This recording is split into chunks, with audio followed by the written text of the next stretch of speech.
Hey guys, Freaky Finance here. Today we're going to talk about Airbnb and Pinterest. So these are two ones that I own. I actually own quite a bit of them.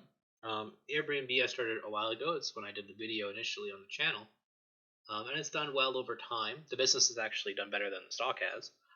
But we'll get into that in a second, one of the reasons why, I think. And then Pinterest is another one where we've started to add in a decent size again. Both of these positions are actually relatively large for me. I traditionally don't have anything over 5%, but at this current time, they're both around over 5% after adding this morning.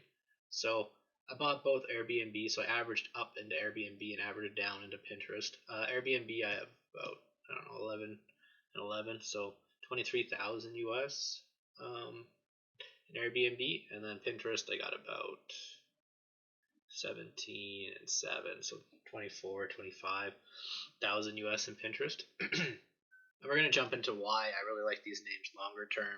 I usually view when things like companies I really like that I think are interesting in the long run that have a good probability of performing, especially when they're not consensus. Like Google is another great company, right? But Google everyone kind of owns, so it's not as special when I do a Google video than when I do an Airbnb or Pinterest one, because I think both of these companies could do quite well, right? Like our Spotify position's up 300%, our Uber's up over 100, right? So these are in the same category as those type of what I'm looking for in the stock, right? And what I think these businesses can generate over time. Anyway, let's jump into my thinking, and over time I think it'll come through why I positioned them relatively high, not crazy high, right? They're not like 10% positions yet, but they're over 5 now. So it's worth bringing up that these two are more conviction longs for me. So when they're both down like that, most people will have pain.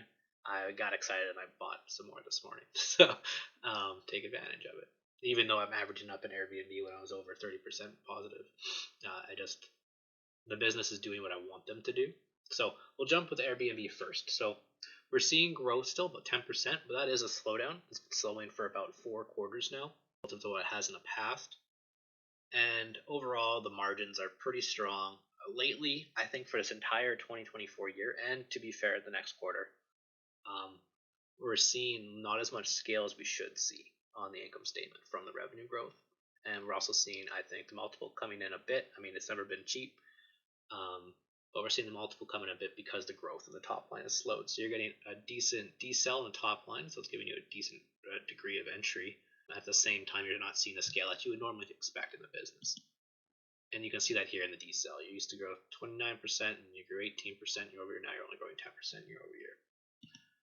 In terms of expectations, though, and that's what gets me excited, is now analysts only expect 13% growth, 10% growth, and 11% growth. So basically the current growth trend is what they're expecting in the future. And that's what I like, because that means analysts are lazy. They're just doing whatever is currently happening, right? They don't expect it to re-excel or anything like that. And one of the reasons why 2024 has been a bit slower is Airbnb has been trying to up the supply quality instead of quantity, and basically make the product overall better. So there was a lot of hosts that perhaps were not the best hosts, and Airbnb has spent probably the last 9 months trying to filter them out. They've also tried to increase transparency for things like cleaning fees, so people can toggle that on and off to have it all in fee. And we've also seen newer entrants into Airbnb. If they're a new host, they're not as likely to price as aggressively as they were in the past. So they have to price more competitively. And I think part of that is the transparency on the cleaning fees. There's just more transparency overall, which has led to better prices for the end user. And that actually hurts Airbnb because it takes a take on the top line. So basically, Airbnb rides the top line. They get about 18% overall, about 14 something from the guest and 3 something from the host. Anyway, we can jump into that's all in the deep dive video, and we went through it a long time ago. Anyway, the reason why I think the scale is not showing up like it has in the past, and why I'm excited about the future, because I think it's clouding the current, is share-based comp, because it was so high. So right out of the IPO, they basically have 4 years vesting, and every 4 years, so each of the 4 years you have to expense it.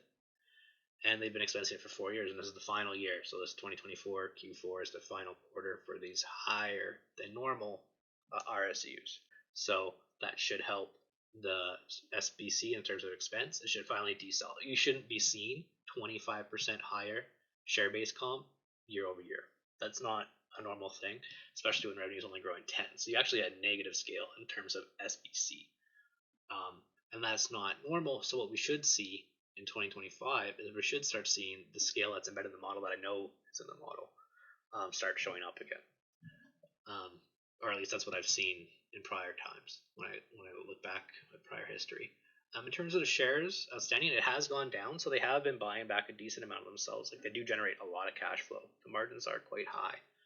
But you can see here that a lot of the buybacks have been eaten by the warrants outstanding in the share-based comp. So basically, the employees are getting paid, and they're paying them through buying them back, really, buying back the shares. But we are seeing that outstanding go down from 65 to 38. So we've been chewing it down. The total share count has gone down 30 million, right? But you can see in terms of EPS for dilution, it's barely gone down over the last 2 years, even though they have started buying back a decent amount of themselves. And that's because they're basically been offsetting the dilution from RSUs. So that should be another rate of change positive in 2025. So we should see the margins start showing up, and we should finally see the buyback start making more of an impact on the diluted share number. So that should both help EPS in terms of rate of change in 2025. In terms of the balance sheet, I mean, the tech companies are just amazing, right? Especially the ones that came out of Silicon Valley. I mean, Airbnb has 11 billion in CCE and 2 billion in debt, so 9 billion positive in terms of just sitting around on the balance sheet. And that's partially because of the IPO, they got a lot of money. And so far, they've been slowly buying back shares with it, helping to offset the share-based comp. So anyway, I always loved the balance sheets for these tech companies because they're always so immaculate. I mean, it's not Uber level immaculate, but it's not, or not Uber, Google level immaculate, but it's up there. And so you never have to worry about, in my mind, like, it's cap light model. There's not a lot going on. It's just a cash flow machine with a good balance sheet, and it already is that. So in terms of like a risk level, like permanent capital loss, it's hard to do that with Airbnb. You can see it get cut in half because the growth rate slows, but you're not going to see that permanent. Oh my God, it's going to zero. It's going away, kind of thing. There's no anchor there, no debt.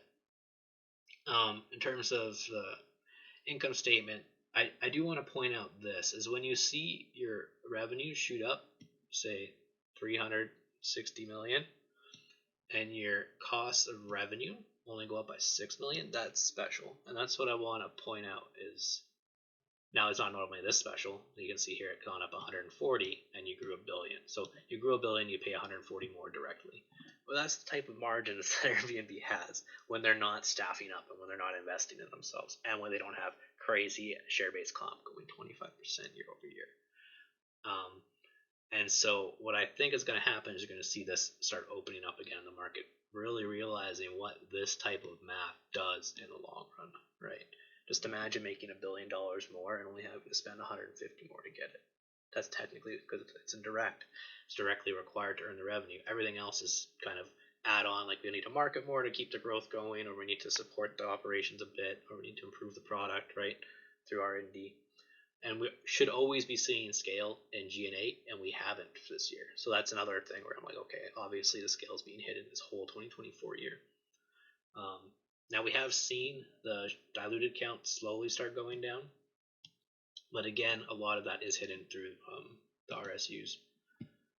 In terms of the cash flow, I mean, you're making $4 billion on 9 months, and you don't have to put any of it back into the business. So all they're doing is buying back shares and allowing the balance sheet to grow. So basically, you make $4 billion, you buy $2.5 billion of yourself, and you're left with an extra $1.5 billion left over.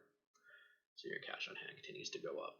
In terms of, this just helps me, hopefully you guys can see this, it just helps me see the share-based comp shoot up, right? So you have operations support up 14 million just on share-based comp, right? It kind of helps me weed out what's permanent increasing, like what I should expect in terms of increasing year over year, versus what's exaggerated by share-based comp, which should be slowing after this Q4, so the next quarter. So one more quarter of showing negative scale, then I think we're going to start seeing good scale again. So here you can see product development shooting up like crazy, up $140 million year over year, just share-based comp, right? So more than half the increase. Here's only 30 million, but you can see it shot up quite a bit, 270. So overall, you're just seeing not as much scale as you would expect, and I think that's being hidden right now, and in the future it's going to unlock just because of the nature of the share-based comp and the IPO timing with the 4-year vesting period. And here you can kind of see like the effect of diluted securities slowly going down. So they're chewing. This kind of shows me that they are chewing through the RSUs, so it should be less of an impact in 2025. I mean, they said that, but it's nice to actually see it, and that's what this would tell me. Here just talks about the revenue growth slow down 10%, but they did say that sequentially it got better in the quarter. So despite a slower start to the quarter, bookings grew steadily each month to double-digit growth by the end of Q3. So it's actually slower growth for the first part of Q3. So that's exciting if that means that we're starting to accelerate into scale that should be embedded in the business in the future periods. The call is kind of interesting. So I always like stats, right? So for everyone who stays in Airbnb, Brian Chesky says 9 people stay in a hotel. So the question is, what if we get just one more person staying in Airbnb? That's how we get to $1 billion, right? So people like to say, for whatever reason, Airbnb's been around for a while. The growth rate shouldn't be growing that much, like 10%. Maybe that's why analysts expect 10% from now on for the indefinite future of growth, even though that's traditionally been very low for Airbnb. This just kind of tells you just how much market share is available for something that's superior to a hotel. It can be superior to a hotel depending on what you're doing, and especially as the trust in the platform grows and people naturally skew younger over time as the older demographics obviously go to hotels, whereas the younger demographics are more open to trying new things. So anyway, especially when it's tech related, like an app, right? So this will only grow in share for Airbnb, and we also are seeing hotels list on Airbnb now as a dispatcher. The concentration here is also very interesting. So I just thought this stat was interesting. So US, Canada, Australia, France, and the UK, so 5 countries, represent 75%, so 3/4 of the gross booking value. So Airbnb, as we know it today, is 75% in 5 countries, and that's crazy. And that just tells you how much value is left in the world across developed, emerging, everywhere, right? It's just totally still barely breaking through, yet it's still generating probably $4 billion in cash flow this year, and only trading at a EV of 85 minus 9 billion net, so I don't know, 76 billion, right? So, and it's buying itself back with its cash flow. So anyway, it just tells you that there's a lot of upside at Airbnb in the long run, I think. And this was probably another interesting comment on the call. I'm rambling a bit here, but this talked about New York City banning Airbnb last year. Could be another reason for a relative decel in growth versus the prior year. And basically, New York was like, well, we want market rents to come back down. The market rent's too high because of Airbnb. So basically, blame Airbnb. And then, so they banned Airbnb, and then rents went up 7%. Well, actually, rents went up 3.5%, and the hotels jacked their prices up 7%. And that's something you would expect from anyone rational. Basically, the more houses that you have on the market, the lower the price will be. And that includes rent or anything. That's basic supply and demand. If you study anything in economics, anyone would know that. So the fact that they decided to ban that as I blame Airbnb for something instead of building more homes, this just shows up here again. And I like this comment because eventually people are going to start grasping this, especially as New York City keeps blocking or banning Airbnb. You're just going to see hotels raise more prices because they can, and you're going to see rents still go up. And Paris, on the other hand, had the opposite thing. Obviously, they opened up Paris, partially because you can't build sky rises in Paris, so there's not that many hotels anyway. The density's not there. So Paris actually opened up their doors to Airbnb to try to get more people to stay for the Olympics, and it worked out very well for them. Metric here is that they basically be able to house 8 or 9 Olympic stadiums worth of people.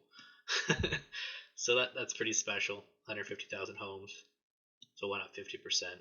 So that's worth bringing up. I think over time Airbnb will continue, kind of like how Uber had to grind through a lot of regulations. I think Airbnb will.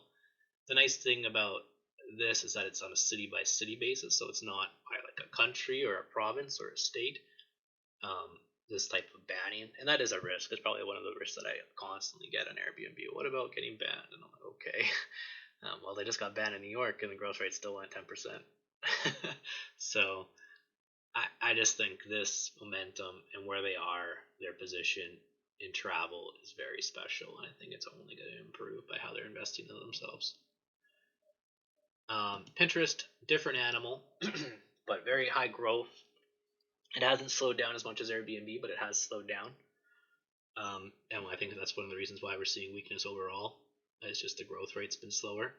The monthly active users, however, has continued to chew up pretty good, right? 482 million to 537 million people all over the world. A lot of that is in the rest of the world. We pointed this out when we did the video. Um, and like Airbnb, it also has a share-based comp problem, hiding a lot of scale. Again, recent IPO, so you're having a lot of the earnings get paid out to employees and not to shareholders. Now, eventually this changes. Like if you study any tech company, eventually this flips, right? Whether you're talking about Google or more recent Uber is kind of more closer to that break-even point where the rate of change in share-based comp actually flatlines, and then you start seeing scale. So obviously, what you always see, you see EBITDA positivity first, which we are because they add back share-based comp, and then you see the net income shoot up after.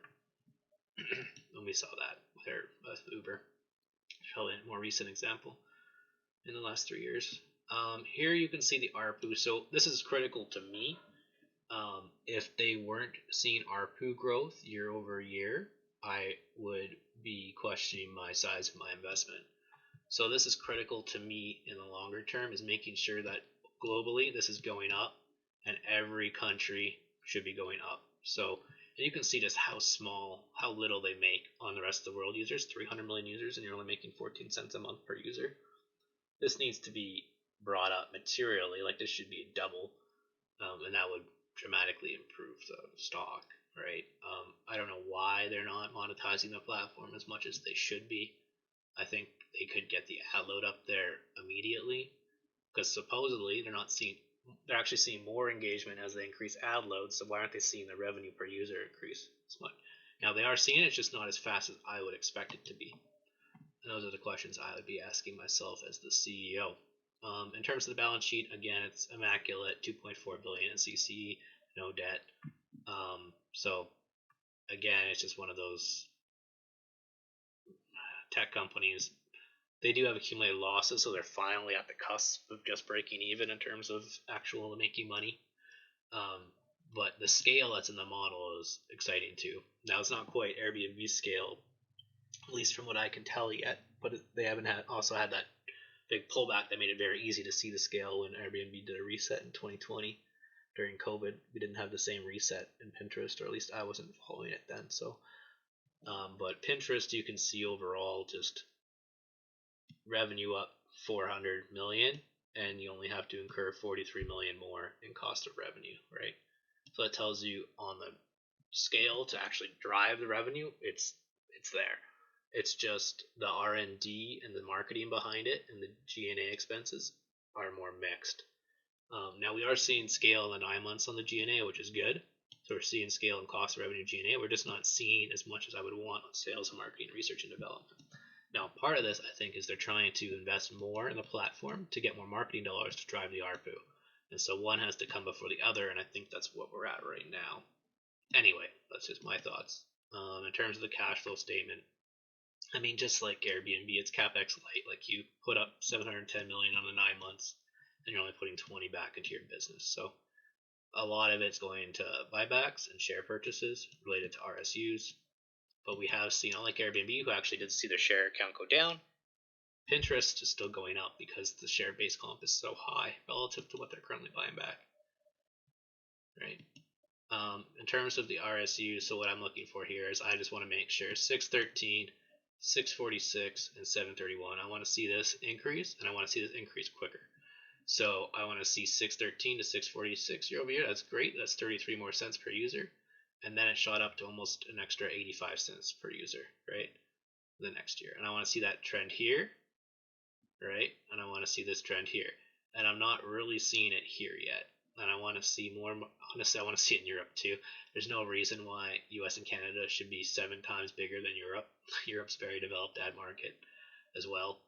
I mean, I mean, it will always be higher in US and Canada, just like Facebook was for ARPU, but it shouldn't be this wide of a disconnect between the rest of the world. So this is obviously under monetized here, and it needs to improve. And to be fair, like it has improved. Like ARPU's up 13% year over year, ARPU's up 10% in Europe, and ARPU's up 18% in the rest of the world. So it is going up. It's just not at the space that I think it can be, based on what they're telling me. In terms of the scale, this is what I think is very special and underappreciated at Pinterest, is just the cost of revenue scale. So the actual margins, like if they weren't investing in themselves, if they decided to do a hiring freeze, if they decided if share-based comp was out of the equation, what would you see? And you would just see crazy numbers. Just like just imagine, right? All of a sudden your margins improve from 25% the cost of revenue, so you're 75%, now you're at 78%, right? And that's just scaling. It hasn't stopped ever since they kept growing. It just gets better and better, right? Whereas you have R&D and sales and marketing, which can be all over the place. Now lately there's a bit of scale there as well. Even though they're spending more, you're seeing R&D is only 37% of sales, and S&M is only 30% of sales, right? And G&A is down to 14% of sales. So we are seeing scale, even with revenue that's only growing 15 to 17% a year. One of the cool things I like is the engagement. So like, while they're very, in my mind, slow to add dollars to the platform, you can see a 300 basis points, so 3% improvement in engagement measured by clicks and saves. So people are clicking more and saving things more that they want to buy. So that's good for the health of the platform from the actual user experience. So users aren't being like, oh my god, there's too much ads on the platform. They're actually still engaging more, at 3% more year over year to be exact. And we're also seeing the return on ad spend should continue to increase. So with their Performance Plus rollout, a bunch of other things like direct linking. So that's just like they have an ad on the platform. You literally click on it and it goes directly to that, say, a Walmart's website to buy it, right? That's the idea behind that. And things like that will just help the lower funnel, which is basically the lower funnel is basically the last thing. It's like basically the closing part of a sale. So you have the top funnel, and you slowly work your way down, and you need to execute the bottom funnel. And that's where advertisers will really pay a lot. If you can convert that person, that eyeball, into a sale, that's when they're really going to pay a lot for that click or sale. And so that's higher margin if they can keep growing here and get more budgeting dollars from some of these larger companies, right? Because we saw Walmart's CMO talk about how important Pinterest is to their business for younger consumers. And I think a lot of other companies are going to follow Walmart's suit. There's also the partnerships, and this is what I was kind of hoping would show up in the rest of the world and Europe, would be Google and Amazon, third parties. Basically, it's just a bidding system where they can outsource the ad revenue matching system with Google. Basically, it's a partnership between the two, so they use Pinterest, but Google helps quarterback the ads. And the last thing for Pinterest here is that the growth rate, 15 to 17%, is actually slower. And if we were to take out the slowest category, the one that's down year over year, which is food and beverage, they're actually up 20%. So it tells you that one industry is impacting them for the last bit here. And that obviously once that dissipates or even just stops getting worse, we should see the revenue growth accelerate again. Which is exciting, right? Because you do have ARPU growth here, and you have user growth, and you have engagement growth. So technically everything looks good. It's just I want to see more monetization quicker. And my biggest red flag is if I see monetization go down despite everything they're doing. I should be seeing ARPU continue to climb up in each of these areas. And it's going to be hard because Q4 is coming up next, and last year they did pretty good around Christmas time. So anyway, I think that's enough information. The estimates for Pinterest, they do expect 21% growth, 17% growth, and 17% growth. So again, they're just kind of extrapolating what they're doing, partially lazy. And it'll be interesting to see if they can get the ARPU growth while still getting the user growth, if this accelerates or not. Because you have to remember, this does have the slowdown in food and beverage advertising already in it. So anyway, it's worth bringing up. I do own both of them, and they're probably two of the companies that I'm most excited about for the next decade. Anyway, talk to you guys later.